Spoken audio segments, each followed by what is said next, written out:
Kelurahan Koto Panjang merupakan salah satu kelurahan dari Kecamatan Padang Panjang Timur dengan luas sekitar 133 hektar yang terdiri dari 20 RT dengan 59 kelompok dasawisma. Salah satu tolak ukur untuk melihat keberhasilan pelaksanaan 10 program pokok PKK, dasawisma sebagai ujung tombak gerakan PKK, di mana pengelolaan dan pelaksanaannya secara langsung tumbuh dari kelompok terkecil.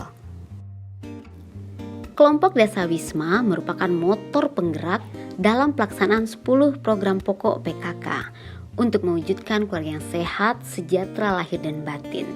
Namun, untuk mengefektifkan kegiatan di kelompok dasawisma Kelurahan Koto Panjang tak terlepas dari binaan tim penggerak PKK kota, kecamatan, dan kelurahan. Hal ini dibuktikan dengan monitoring, evaluasi, serta pembinaan secara berkelanjutan oleh tim penggerak PKK kota, kecamatan, dan kelurahan, serta dukungan dari pemerintah Kota Padang Panjang. Seluruh rumah sudah mempunyai hatinya PKK. Ya.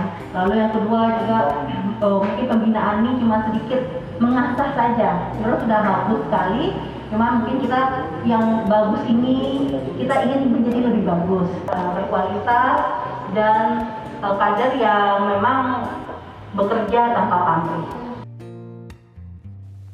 Hermawati, Ketua Kelompok Dasawisma Teratai 1 RT 18 Kelurahan Koto Panjang, bersama-sama dengan anggota dasawisma yang dipimpinnya, berupaya dan berusaha semaksimal mungkin berperan aktif melakukan kegiatan dan menerapkan 10 program pokok PKK, serta menciptakan inovasi-inovasi kreatif dalam menggerakkan kelompok dasawisma, sehingga terwujud keluarga-keluarga yang sehat dan sejahtera, lingkungan bersih dan aman, serta memajukan perekonomian masyarakat. Untuk menjaga kelestarian dan kebersihan lingkungan pada Pokja 1, kelompok dasawisma Teratai 1 rutin melaksanakan gotong royong seminggu sekali dan mengadakan arisan setiap bulannya dari rumah ke rumah dengan tujuan mempererat silaturahmi antar sesama warga. Setiap anggota kelompok dasawisma diwajibkan mengumpulkan uang sosial Rp15.000 per kakak di setiap pertemuan arisan. Dengan adanya pengumpulan uang sosial tersebut bisa digunakan untuk kepentingan sosial, seperti melihat warga yang sakit, meninggal, dan sebagainya. Adapun inovasi yang dilakukan Pokja 1 kelompok dasawisma Teratai 1 adalah Koinku Surgaku, yaitu kegiatan mengumpulkan koin dari sisa belanja ibu-ibu yang disimpan pada botol air mineral. Dikumpulkan setahun sekali dan kemudian diserahkan pada pengurus musola komplek RT 18 untuk disumbangkan kepada anak yatim. Inovasi berikutnya adalah program Gemilang, Gerakan Peduli Kemalangan, yaitu jika ada anggota kelompok dasawisma yang mendapat kemalangan atau meninggal dunia, maka anggota kelompok dasawisma akan bersama-sama memasak makanan untuk diantar ke rumah duka. Sementara itu, inovasi selanjutnya adalah Bareh Ganggaman. Bareh Ganggaman merupakan beras. Jika setiap akan memasak nasi, sisihkan 1 genggam dan dimasukkan ke kotak atau kaleng, dikumpulkan setiap arisan bulanan untuk disumbangkan kepada garin musola. Jika pada Pokja 1 kelompok dasawisma Teratai 1 banyak inovasi dan melakukan kegiatan sosial, Pokja 2 banyak melakukan kegiatan untuk meningkatkan perekonomian keluarga. Di antaranya, mengolah bahan limbah menjadi nilai ekonomis, seperti membuat pot bunga yang bisa dijual untuk menambah pendapatan keluarga dan menjahit bordir. Selain itu, kader dasawisma Teratai 1 juga melakukan pendataan warga yang mempunyai usaha kecil dan menengah. Jika ada bantuan usaha dari pemerintah, data sudah ada dan valid. Bekerja sama dengan Posyandu Harapan Bunda di RT 18 Kelurahan Koto Panjang, Pokja 3 membuat warung Posyandu, di mana hasil tanaman dari anggota dasawisma dititipkan dan dijual di warung Posyandu pada saat pelaksanaan Posyandu. Sementara itu, inovasi yang dilakukan adalah Taman Baca Teratai Saiyo dengan memanfaatkan teras rumah salah satu anggota Dasawisma sehingga anak-anak yang ada di RT 18 bisa membudayakan membaca.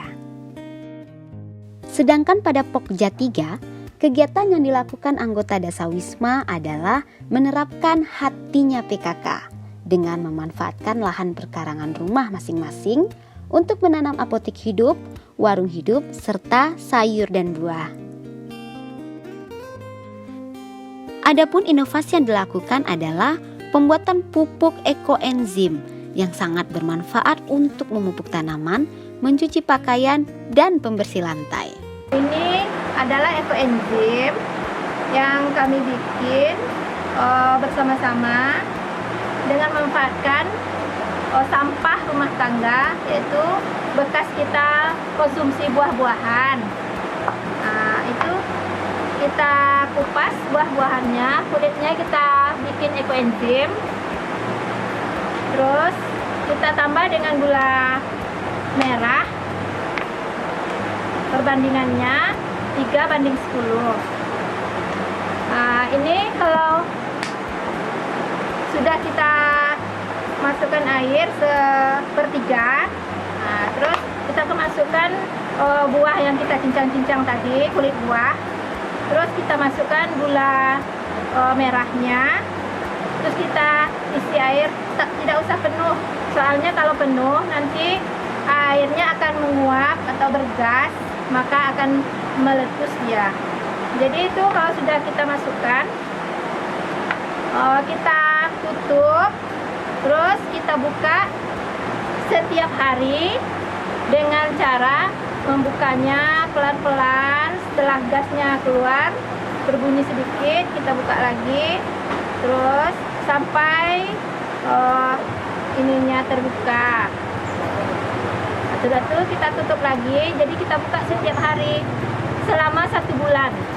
Setelah 1 bulan kita diamkan saja lagi sampai ini dipergunakan, sampai 3 bulan baru bisa dipergunakan untuk menyiram tanaman. Bisa nyemprot daun-daun ini dengan cara kita ambil tutup botol ini, campurkan dengan 500 liter air, 500 mililiter. Terus kita semprotkan ke daun-daun ini untuk supaya daunnya lebih subur dan menghindari dari hama-hama penyakit. Inovasi berikutnya adalah misai, yaitu mie yang diolah sendiri dengan bahan dari campuran sayur dan buah. Selain pembuatannya mudah, misai adalah makanan sehat tanpa pengawet, sehingga aman dikonsumsi oleh anggota keluarga, apalagi untuk anak yang kurang suka makan sayur dan buah. Selain itu juga bisa dijual dalam bentuk kering ataupun basah dan bisa menambah income keluarga.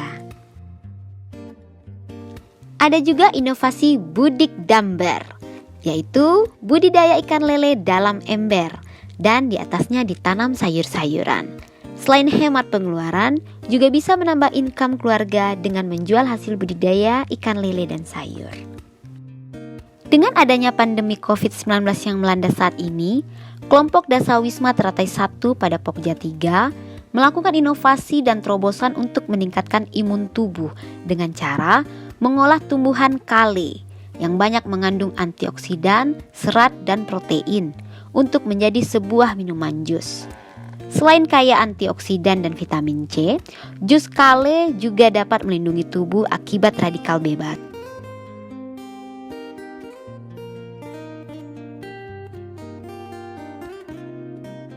Inovasi berikutnya adalah tobot, toge botol, yaitu memanfaatkan botol bekas untuk menanam sayur toge. Untuk kegiatan kelompok Dasawisma Teratai 1 di Pokja 4 adalah turut berperan aktif dalam kegiatan Posyandu, yaitu dengan cara mengajak dan menghimbau ibu-ibu yang mempunyai balita agar membawa bayi dan balitanya ke Posyandu. Selain itu juga memfasilitasi kader PKK untuk memberikan sosialisasi IFA-tes, memasang stiker bebas asap rokok di rumah-rumah warga dan tempat-tempat strategis di mana warga sering berkumpul. serta melakukan sosialisasi dari rumah ke rumah agar tidak merokok di dalam rumah, dengan tujuan agar warga sadar akan bahaya asap rokok. Adapun inovasi yang dilakukan Pokja 4 adalah membuat tempat cuci tangan yang terbuat dari barang bekas yang diletakkan di jalan-jalan sekitar komplek agar setiap warga yang lewat bisa mencuci tangan supaya terhindar dari bahaya COVID-19.